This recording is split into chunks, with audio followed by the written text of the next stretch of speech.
Muito bom, né? Obrigado, Lucas. Eu que agradeço, obrigado.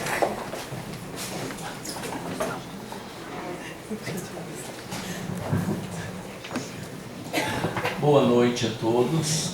Boa noite. Eu acho que podia deixar aberto aí, viu aí atrás, né? Agora podia deixar aberto. Vai crescer um pouco. Depois de algum tempo, aqui estamos para retomar nossos estudos. Eu espero que vocês estejam tão animados ou quanto eu estou, porque a gente precisa começar bem animado, que o chumbo vai ser grosso neste ano. Se vocês acharam que foi pesado no período que passou, vocês não viram nada, porque agora é que a coisa vai começar a pegar de verdade. O título do nosso livro, do que nós vamos analisar, é a obra Conflitos Existenciais. E a coisa é a análise que Joana de Ângelis propõe dos conflitos e das questões. Eu diria que nesse livro é a abordagem mais complexa que ela faz, usando de muitos recursos da psicologia, da psiquiatria e da psicanálise, que dá um nó às vezes na nossa cabeça e que merece uma reflexão com bastante atenção em alguns pontos. Obviamente a gente não vai conseguir se aprofundar o quanto que a obra merece em 2 horas por encontro, por tema, mas eu acredito que nestes 7 encontros que nós teremos, a gente vai conseguir pensar muitas coisas. A gente não sabe se a Capa dos Pobres vai estar aberta no ano que vem, e independente do que eu falasse, eu vou poder estar aqui no ano que vem também. Mas eu fiz uma programação de 2 anos. Se der algum problema no meio do caminho, aí a gente vê o que faz. Porque nós temos 20 capítulos, 20 densos capítulos de análise psicológica. Então, eu fiz uma eleição de 7 para a gente abordar nestes 7 encontros que nós teremos nesse ano, e depois no ano que vem, com mais 7 ou 8 encontros, a gente consegue concluir o estudo, tá? Coloquei as datas ali, 2 de março, 23 de março, não está errado, tá? Nós teremos 2 encontros em março, porque foi o que comportou na minha agenda, e daí nós temos em abril, depois maio, julho, setembro e novembro. Eu coloquei aqui um e-mail porque a gente acabou se perdendo no ano passado com a minha falta de disposição de lidar com os e-mails e com os contatos, porque daí volta, tem que mandar, daí tem gente que não cadastrou, eu acabei no ano passado não fazendo. E aí nós tivemos alguns desencontros, por emergência eu precisei desmarcar um, e aí às vezes as pessoas ficavam me perguntando, decidi de voltar para o e-mail. Então estudos.joanadeangelis@gmail.com. Você manda um e-mail que daí eu salvo o seu e-mail lá. Quando o vídeo sair no YouTube, a gente manda. O PowerPoint também manda. Apesar de que a maioria das citações vão ser do livro, mas podemos compartilhar o PowerPoint caso vocês queiram usar por algum motivo.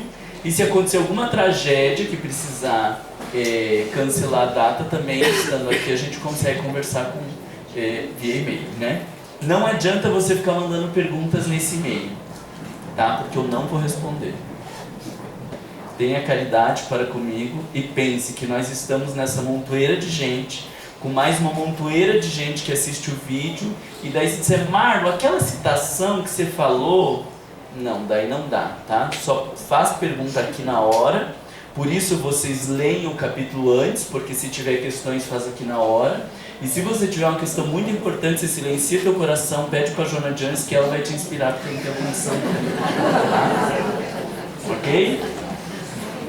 Eu trouxe aqui a nossa programação porque nós precisamos que vocês leiam antes para ter um melhor aproveitamento. Então hoje, 2 de março, nós vamos abordar alguns aspectos da introdução e o capítulo 1, fugas psicológicas, porque eu vou tentar explicar para vocês, ao meu ver, por que começa com fugas psicológicas, sendo que fugas psicológicas não é um transtorno em específico, como alcoolismo, drogadição ou violência, né? No dia 23 de março, então já é nosso próximo encontro, a gente vai começar com a preguiça. Mesmo que preguiça tivesse no último capítulo, nós íamos trazer agora, porque daí a gente já trabalha a questão da preguiça na hora de ler, a preguiça na hora de vir e tudo que vocês vão ter, então. E aí, por sorte, né, ou talvez por uma intenção, Joana de Anjos já colocou no capítulo 2 a preguiça, para ver como as coisas vão suceder. Então, para o próximo encontro, vocês já precisam ter lido a preguiça, tá? Daí, o que acontece? O capítulo 3 é sobre raiva. Há 2 anos atrás, nós já fizemos um estudo sobre a raiva, nas emoções. O capítulo 4 é sobre medo. Nós já fizemos uma análise do medo há 2 anos atrás, quando estudamos o cultivo das emoções. Então, daí nós vamos para o capítulo 5, que é ressentimento. Vale a pena você retomar lá os nossos estudos sobre a raiva, porque o ressentimento, Joana de Ângeles já definiu como a raiva não extravasada. Então a gente vai retomar esse conceito de raiva não extravasada para trabalhar com o ressentimento. Depois, no quarto encontro, 25 de maio, capítulo 6, a culpa. E aí esse vai ser bem legal, porque hoje nós temos muitos transtornos mentais decorrentes da culpa. Junho não haverá encontro. Dia 27 de julho, capítulo 7, ciúme. Agosto não haverá encontro. Daí nós não temos o capítulo 8, que é a ansiedade, porque já tem um vídeo no YouTube de algumas palestras que eu fiz fora daqui sobre ansiedade.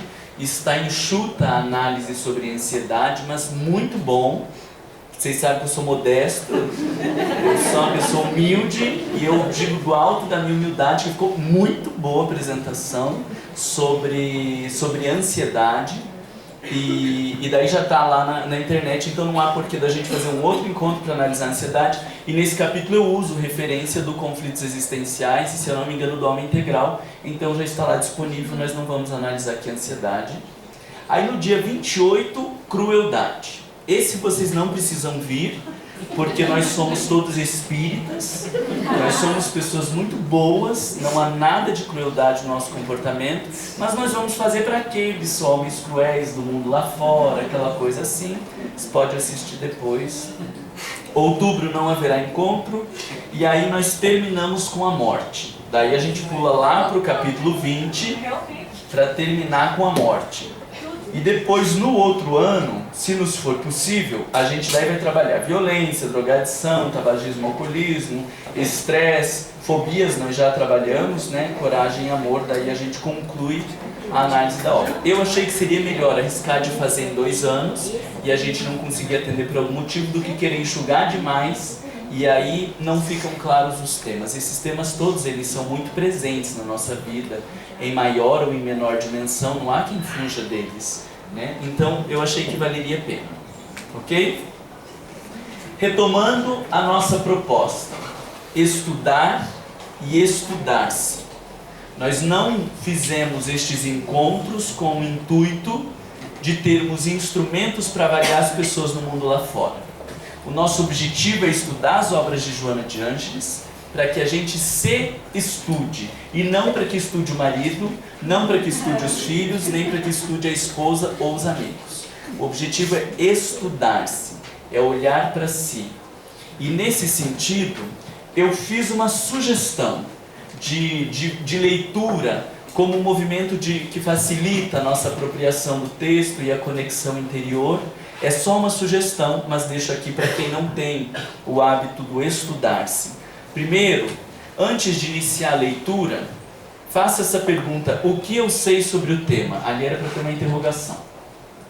O que eu sei sobre o tema? Então, o mês que vem, o capítulo é sobre a preguiça. O que eu sei sobre preguiça? O que o Espiritismo fala a respeito da preguiça? Qual que é a noção que eu tenho de preguiça? Tente elaborar o que existe dentro de você a respeito disso. Porque é como se você estivesse organizando-se internamente para poder se apropriar de algo novo e não faz um rebuliço aí dentro. Depois, você faz a leitura. Depois que faz a leitura, a minha sugestão é que você faça uma síntese pessoal. O que quer dizer? Eu fecho o livro e agora vou anotar o que eu entendi disso que eu li. Ai, Marlon, quando eu fecho, eu vejo que eu não entendi nada. Ok, daí é ótimo você ver que não entendeu nada, para você voltar e ler de novo, até que você consiga fechar o livro e registrar alguma coisa. Porque a gente não está aqui numa faculdade para cumprir currículo, numa instituição onde vocês buscam uma certificação. A gente está aqui para se analisar. Então, se você leu o capítulo, fecha o livro e não conseguiu assimilar nada, é porque você teve uma leitura muito superficial, não conseguiu prestar atenção. Volta, lê de novo e tenta fazer uma síntese pessoal. Depois da síntese pessoal, aí eu coloquei, né, verificar a necessidade de retomar a leitura, e aí por fim, aí você faz a autoanálise, analisar-se a partir do texto, que quer dizer o que eu tenho a ver com esse texto. Porque inevitavelmente a gente vai estar lendo a preguiça, e os exemplos que ela dá ali, eu já digo, nossa, mas isso aqui é bem a cara da fulana, meu Deus do céu. Esse texto aqui, ó, é ótimo, você sabe que eu vou até tirar uma foto, já tiro uma foto, já mando pro fulano. Aí tem os mais inveterados que não pensam em ninguém, pensa no Facebook, isso aqui é importante para as pessoas, aí compartilha com as pessoas e querem que as pessoas pensem sobre aquilo ali. Mas eu não penso, eu só tiro a foto, faço um post bonito e quero que as pessoas pensem. Então não faça isso é medíocre. Não estou dizendo compartilhar, eu estou dizendo medíocre, é só fazer isso sem se apropriar disso, né? Então, faz esse movimento de ler, fazer uma síntese pessoal e depois pensar o que eu tenho a ver com esse texto. Deixa que o teu inconsciente fale. Você lê agora, já nessa semana, e aí você vai passar o mês inteiro pensando, meu Deus do céu, mas eu que sou tão disposto, será que tem algum traço de preguiça? Joana de Anjos falou que a preguiça tinha a ver com isso, com aquilo, e você vai maturando esse conteúdo e deixando que o seu inconsciente dialogue, te traga reflexões. Daí você vem para cá, e você vem com dúvidas que não são mais as dúvidas teóricas, você vem com dúvidas no enquadramento pessoal, e aí esse estudo fica riquíssimo. Porque a gente não está discutindo uma teoria, a gente está discutindo a nossa vida e usando de teoria para pensar a nossa vida. E aí, nesse sentido, vale muito a pena a gente ficar nas perguntas e no questionamento quando nós estamos falando da tomada de consciência do conteúdo. Nem precisamos ficar passando pelo texto. Se vocês têm perguntas e questões sobre o tema, eu só vou usando do texto para responder aquilo que vocês não conseguiram observar. E eu nem preciso fazer uma apresentação. Nossa, vai ser bem lindo se acontecer isso, não vai? Não parece assim para vocês? 2 horas a gente discutindo sobre a minha preguiça.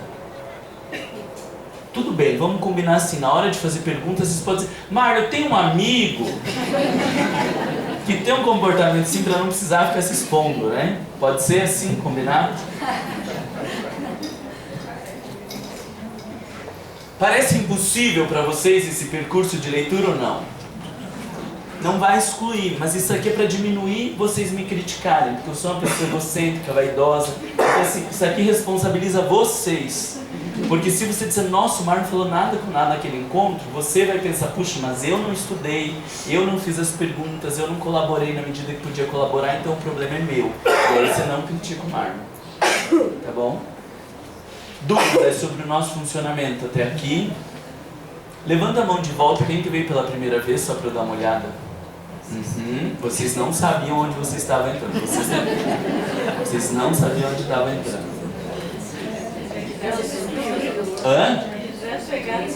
E já chegaram com esse livro, não deu nem para dar uma amenizada. Alguma dúvida, algum questionamento? Nossa, o Mário é grosseiro. Nada? Então hoje, eu queria trazer para vocês a lógica quando nós estamos a definir conflitos existenciais, qual é a perspectiva que a gente vai tomar, trazer alguns fundamentos da psicologia para que a gente reflita o que é um conflito nesta dimensão existencial. E junto com isso, nós já vamos trazer o primeiro capítulo, porque nós vamos identificar que falar das fugas quer dizer fugir de lidar com os nossos conflitos. As fugas psicológicas querem dizer, tem um conflito, eu não quero olhar para isso e eu tenho um comportamento de fuga.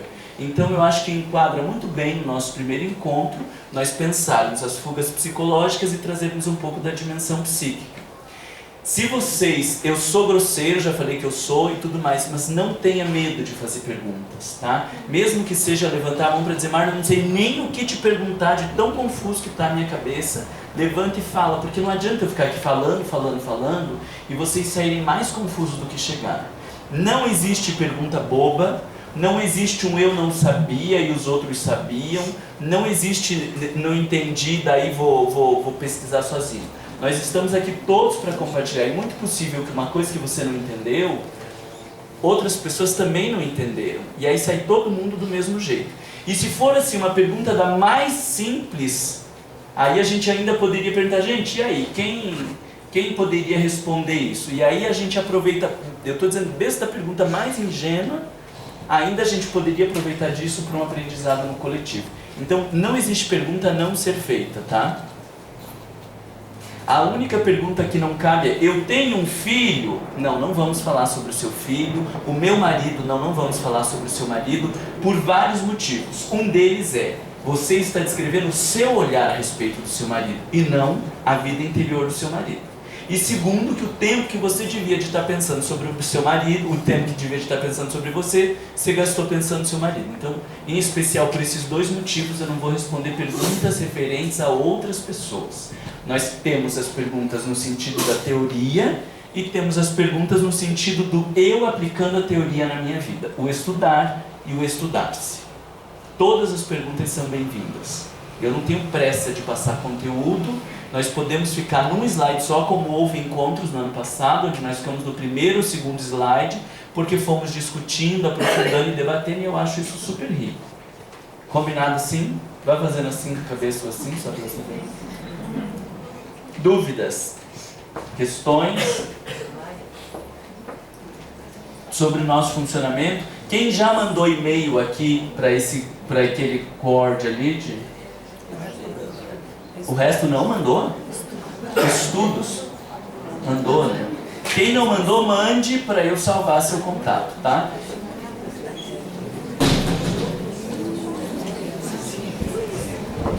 Ok. Deixa eu primeiro mostrar para vocês como nós vamos fazer as citações. Joana de Ângeles, em todos os capítulos desse livro, ela traz o tema e 3 itens. Varia um pouquinho, mas em geral, ela faz a seguinte abordagem. Compreender a causa, então ela diz causas psicológicas na preguiça, fatores causais na raiva e ressentimento. Então, ela sempre traz um primeiro item com uma abordagem mais introdutória, traz um segundo item que são alguns desdobramentos, a psicopatologia, os transtornos, os danos decorrentes dessa conduta, e o terceiro item, a terapia. Então nós sempre vamos fazer referência assim, porque o meu é novo. Eu não sei se vocês têm essa edição maravilhosa de capa dura. Se você não tem, compre, vale a pena, está super revisado, capa dura, dura bastante, e eu acredito que ainda tenha disponível na Leal. E dá para abrir assim, não fica quebrando o livro, né? Porque aqueles outros quebram. Então, todos eles, a gente tem muitas edições diferentes aqui. Daí, como não vai bater a página, o que nós vamos fazer é sempre assim. Capítulo 1, item 1, capítulo 1, item 2, capítulo 1, item 3. E daí vocês já situam aonde que está ali, tá? Para não precisar ficar colocando página. Então vamos começar com a introdução do que está lá no Fugas Psicológicas. Ocorre, no entanto, que as sucessivas descargas emocionais perturbadoras de tal forma sobrecarregam os nervos que invariavelmente transferem aquelas mais difíceis de serem contornadas e aceitas para os arquivos do inconsciente, dando lugar às fugas psicológicas em que se comprazem muitos pacientes. Prestou atenção? Então existem descargas emocionais perturbadoras, existem conteúdos que nós não conseguimos lidar, existem constrangimentos, sofrimentos que, não conseguindo administrar, nós reprimimos ou jogamos lá para os arquivos do inconsciente, e isso é, de modo geral, o que Joana de Ângeles está chamando de fugas psicológicas. O primeiro elemento fundamental para a gente entender é, quando há um movimento de resistência e que o conteúdo sai do consciente para ir para o inconsciente, este movimento não é percebido pelo ego. Então não é assim, eu estou com vontade de dar um soco na cara daquela pessoa, e eu penso, eu não vou dar um soco na cara dela, e aí eu respiro fundo. Porque se eu tenho vontade de dar um soco na cara da pessoa, eu estou consciente dessa vontade. Quando nós falamos desse movimento de ir para o inconsciente, eu não percebo. Então eu acredito, por exemplo, contando um exemplo de uma formação reativa. Eu tenho vontade de dar um soco na cara daquela pessoa, mas como eu sou espírita, pessoa espírita, nós somos pessoas maravilhosas, eu digo, minha irmã, imagina, vem aqui, me dá um abraço. E aí eu dou um abraço nessa pessoa. E não enxergo que dentro de mim existia uma energia agressiva e um desejo de destruição do outro, que é camuflado por esta formação reativa, contrária em oposição, e o conteúdo vai para o inconsciente. E aquela raiva, aquela agressividade vai para o meu inconsciente. Ela vai aparecer em forma de dor de cabeça, ela vai aparecer em forma de insônia, ela vai aparecer nos problemas de pele, ela vai aparecer nos quadros de estresse, ela vai aparecer em inúmeros comportamentos que nós não temos a menor noção de que aquele problema de pele pode ter relação com aquelas raivas e aquela agressividade que foi reprimida, porque a repressão é inconsciente. Então aquilo que eu percebo quando eu tenho vontade de dar um soco na cara daquela pessoa. Vocês têm vontade? Só eu que às vezes tenho vontade de dar um soco. Tem vontade? Que bom. Tamo junto aí alguns. É porque parece assim tão agressivo, né? E o que a gente é, né? Então eu tenho vontade de dar um soco na cara daquela pessoa. E aí eu digo, Marlon, mas já entramos no século XXI. E não vai ser dessa forma que você vai resolver o problema. Isso não é repressão, isso se chama disciplina.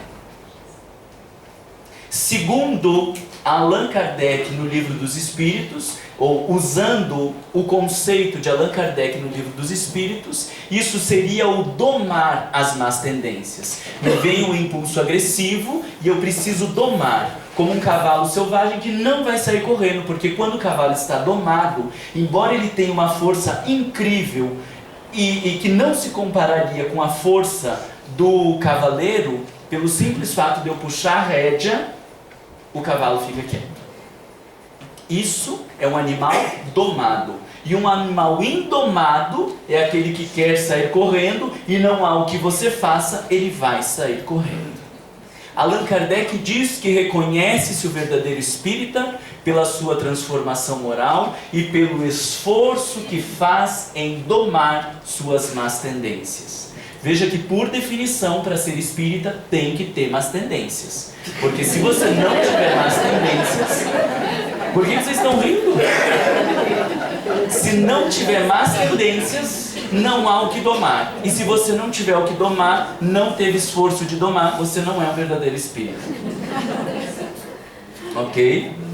Mas tem aquela questão de que o domar é diferente do esconder, pôr o cordeirinho, né, em cima do O lobo. esconder, o camuflar, o Isso. fingir que é diferente da disciplina. Daí virar a Né? bolsinha. Porque eu entendo que não vai ser daquela maneira que eu vou resolver o problema e eu vou pensar como lidar com isso. Né? Então, este é um movimento consciente. Eu sei que eu sou um sujeito agressivo e eu preciso lidar com essa minha agressividade. E não vai ser fingindo que eu sou bonzinho, como a Maristela está trazendo, que isso vai resolver o meu problema.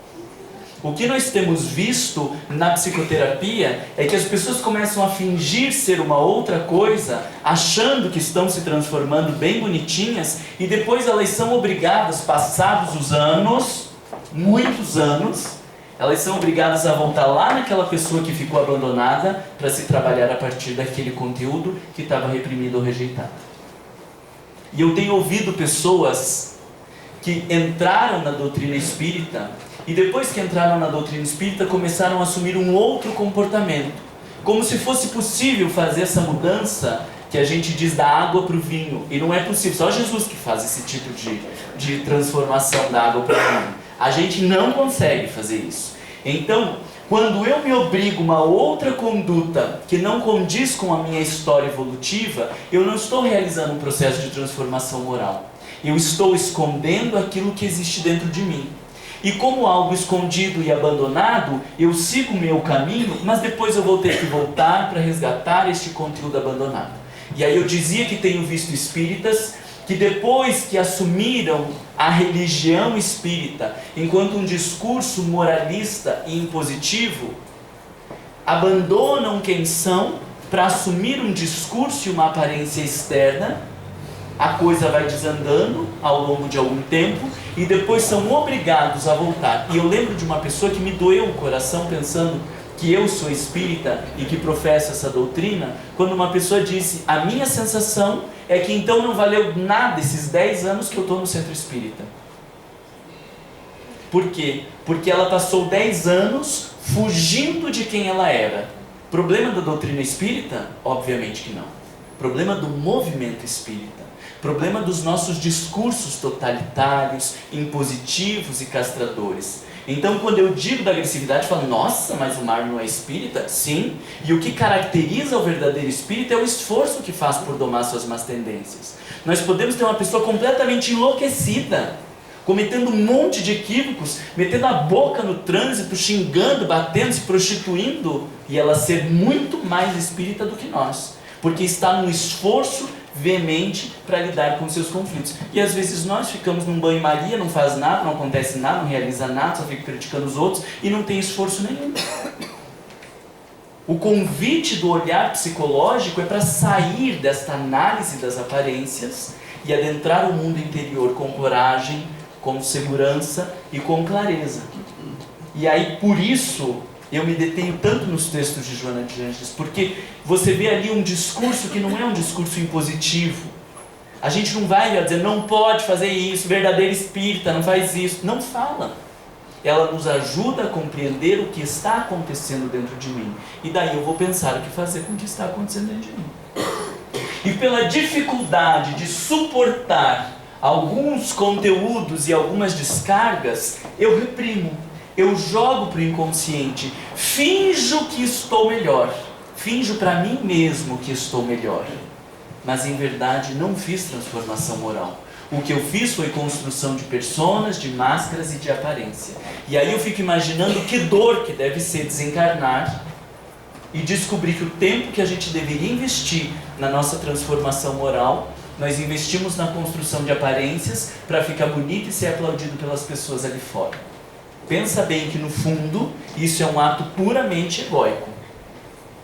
Eu estou fazendo adaptações no meu comportamento para ser bem visto pelas pessoas. Então eu passei a minha vida inteira alimentando a aparência. Eu passei a minha vida inteira cultuando o materialismo. Eu não entendi nada de doutrina espírita. Porque Allan Kardec deixa claro que o maior combate da doutrina espírita é ao materialismo. Mas não estamos falando de materialismo puramente como dinheiro, mas materialismo no sentido de filosofia de vida, de escolhas, de decisões que não sejam pautadas na aparência, no que as pessoas pensam, no que elas acham, no que elas vão dizer. Porque quando nós estamos a analisar este conteúdo, Joana de Ângeles disse: o sujeito enfrenta, eu não tinha preparado essa citação, mas deixa eu trazer aqui para vocês. Ela diz assim: constata-se que os lidadores em qualquer área existencial mais se aprimoram, quanto mais produzem, mais se afadigam. Ou seja, se você está lá no embate, se você estiver se desbravando, se você estiver de maneira corajosa, você está se transformando. E olha que bonito que ela diz: resistências morais desconhecidas são acionadas e recursos ignorados aparecem, tornando cada vez mais fáceis os empreendimentos programados. Então, se você tiver a coragem de enfrentar, de se olhar com respeito, com dignidade para lidar com seus conflitos, recursos desconhecidos aparecerão para que você lide. Então, não precisa ter medo de que eu não vou dar conta. Eu faço grupos de autodescobrimento no consultório E algumas pessoas chegam dizendo: meu Deus do céu, eu estou tão nervoso nesse primeiro encontro, tão nervoso. O que é isso? É o medo da gente se conhecer. Não consegui dormir essa noite antes de vir para cá, porque, meu Deus do céu, o que eu vou encontrar? Não há nenhum demônio que vá nos consumir. Veja bem a frase completa. Não há nenhum demônio que vá nos consumir. Eu não disse não há nenhum demônio dentro de nós, porque assim, segundo Joana de Ângeles, e nós precisamos trabalhar pela conjugação ou pelo acerto do anjo e do demônio interiores. Há sim demônios dentro da gente, mas eu estou dizendo que não há nenhum que vá nos consumir, a ponto da gente não poder olhar para dentro. Grande parte da dificuldade de meditação tem a ver com isso.